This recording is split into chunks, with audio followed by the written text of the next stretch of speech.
Basically random thought, যে সব কিছুতে পারফেকশন খুঁজতে যাওয়াটা অনেক সময় আমাদের মেন্টাল ডিসস্যাটিসফ্যাকশনের কারণ হয়ে দাঁড়ায়।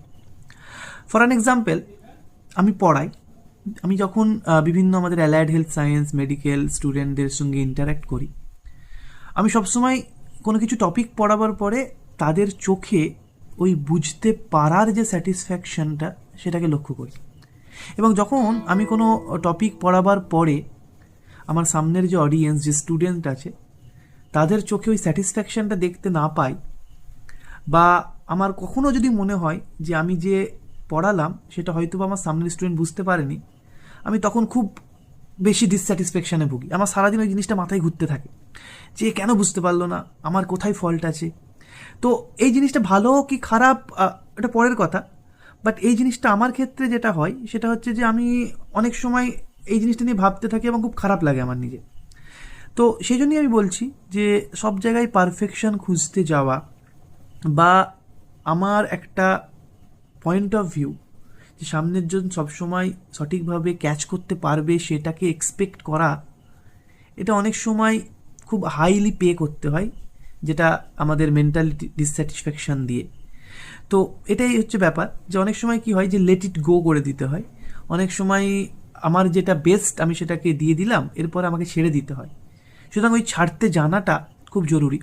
আমরা যদি লাইফে সবসময় পারফেকশনের জন্যই কাজ করি, তাহলে আমরা এরকম অনেক সময় আসবে যে হয়তো বা পারফেকশন কোনো জিনিসে হয় না, কোনো জিনিসে, সমস্ত জিনিসে অ্যাকচুয়ালি প্লাস মাইনাস থাকে।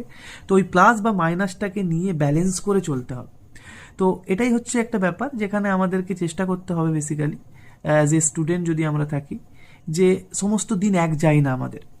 হতে পারে কোন দিন আমরা বেশি পড়লাম, রিটেনশন বেশি হলো, আমরা খুব খুশি হলাম, কিন্তু পরের দিন যদি আমরা ওই চিন্তা ভাবনা বা আশা নিয়েই পড়তে বসি যে আজকেও যা পড়বো আগের দিনের মতোই রিটেনশন হবে, সমস্ত কিছু মনে থাকবে, তাহলে কিন্তু আমরা অনেক সময় ডিমোটিভেটেড হয়ে যেতে পারি।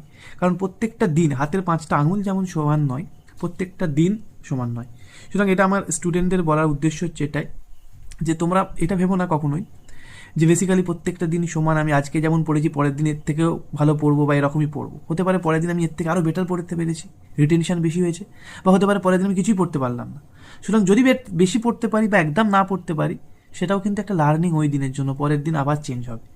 তো এটাই হচ্ছে ব্যাপার, যে সবসময় নিজের মধ্যে ওই ব্যাপারটাকে অ্যাকসেপ্ট করার ক্যাপাবিলিটি রাখতে হবে যে প্রত্যেক দিন সমান নয়।